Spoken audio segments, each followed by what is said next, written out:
கோயிலில் பொங்கல் எல்லாம் நல்லபடியாக வச்சு நெக்ஸ்ட்டு வீட்டுக்கு தாங்க கிளம்பிட்டு இருக்கோம். ரிட்டர்ன் போய் நிறையா வேலை இருக்கும். முளைப்பாரி எடுக்கிறது இருக்குது, அதுக்கப்புறம் மாவிளக்கு இருக்குது. இது எல்லாமே இனிமேல் தான் போய் ரெடி பண்ணணுங்கிறதுக்காக வீட்டுக்கு வேகமாக போயிட்டு இருந்தோம். நம்மளோட மாவிளக்கு டிசைன்ஸ் இப்படி தான் இருக்கும். இன்னைக்கு வந்து சர்க்கரை வச்சு தான் அமுச்சு செஞ்சு வச்சுருந்தாங்க. சாமிக்காக 2, அலங்காரம் பண்ணுறதுக்காக 2. அது வந்து நம்ம அந்த மாவிளக்கு பூ குத்துவோம், இருந்தாலும் எக்ஸ்ட்ரா டெக்கரேஷன் பண்ணோம் அப்படிங்கிறதுக்காக அந்த பூக்கள் எல்லாம் மரளிப்பூ கோத்துட்டு இருந்தேன். எங்களோட சின்னத்தையும் வீட்டுக்காரரும் தான் முளைப்பாரி டிசைன்லாம் பண்ணிட்டு இருந்தாங்க. முளைப்பாரி டிசைன் எல்லாமே வந்து முழுக்க முழுக்க எங்களோட சின்ன அத்தை பொறுப்புல இருந்துச்சு. அப்புறம் வீட்டுக்கு வந்த கெஸ்ட் பாட்டிங்க எல்லாருமே வந்து நெக்ஸ்ட் மாவிளக்கு அலங்காரம் பண்றதுக்காக வெத்தலை கோக்குறது ஒருத்தங்க, வேணுங்கிறதெல்லாம் எடுத்து வைக்கிறது ஒருத்தங்க அப்படின்னு சொல்லிட்டு எல்லாருமே வந்து ஃபேமிலியா ஹெல்ப் பண்ணாங்க. ஃபைனலி நம்ம கோயிலுக்கு கொண்டு போற செட்டப் இதுதாங்க. மாவிளக்கு பிளேட் இருக்கு, அதுக்கப்புறம் முளைப்பாரி பாருங்க 1 2 3 4 பிளேட்ல போட்டு வச்சிருந்தாங்க எங்க சின்னத்தை. அவங்க போட்ட மாதிரி எல்லாமே சூப்பரா க்ரோ ஆயிருச்சு. கேமரால பாக்குறதுக்கு அவ்வளோ அழகா கிரீனிஷா இருந்துச்சு. மாவிளக்கு மட்டும் ரெடி ஆகலைங்க, கூடவே சேர்ந்து மாவிளக்கு எடுக்கிறதுக்காக நாங்களும் வந்து ரெடி ஆயிட்டோம். முளைப்பாரி எல்லாத்தையும் எடுத்து ஆஸ் யூஷுவல் ஜாலியா போட்டோ ஷூட் தான் பண்ணிட்டு இருந்தாங்க கோயிலுக்கு கிளம்புறதுக்கு முன்னாடி. நெக்ஸ்ட் என்னங்க, கோயிலுக்குள்ள போய் பார்க்கலாம் வாங்க.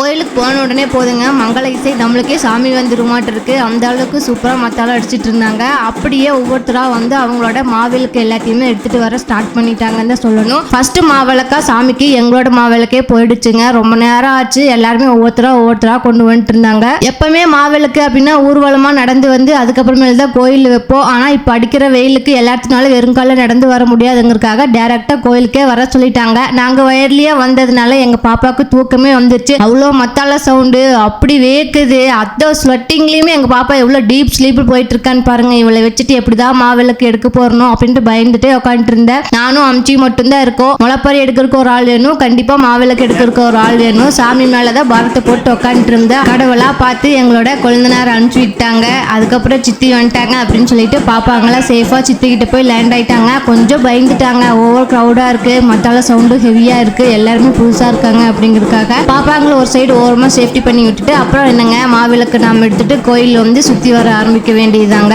கோயில்ல இருந்து எல்லாருமே ஒரே ஒரு டைம் கோயில சுத்திட்டு இது எடுத்தாலே போதும், ஊர்ல இருந்து எடுத்து நடந்து வர வேண்டாம் அப்படின்னு சொல்லி பெரிய ஆளுங்கெல்லாம் சொன்னதுனால சரின்னு அப்படியே ஃபாலோ பண்ணியாச்சு. எல்லாரும் வந்ததுக்கு அப்புறம் அவங்களுடைய மாவிளக்கு அவங்களோட முளைப்பாரி எல்லாத்தையுமே எடுத்து கோயில சுத்திட்டு வந்து சாமி பூஜைக்காக வச்சுட்டோங்க. அப்பவே வந்து பாத்தீங்கன்னா மோட பயங்கரமா போட ஆரம்பிச்சிருச்சு. ஆல்மோஸ்ட் 2 o'clock ஆயிடுச்சுங்க. அதெல்லாம் முடிச்சுட்டு அதுக்கப்புறமேல தான் வீட்டுக்கு போகணும். உங்க ஊர்ல இதே மாதிரி நோம்பி எல்லாம் நீங்க செலிப்ரேட் பண்ணிட்டீங்களா, இல்ல அப்கமிங்ல வரப்போகுது அப்படிங்கறத மறக்காம எங்களுக்கு கமெண்ட் பண்ணுங்க. இந்த வீடியோ பிடிச்சிருந்துச்சுன்னா லைக் பண்ணிக்கோங்க. மீண்டும் இதே மாதிரி வேற ஒரு இன்ட்ரெஸ்டிங்கான வீடியோவில் சந்திப்போம். Until then signing off, BKSS family. Bye bye.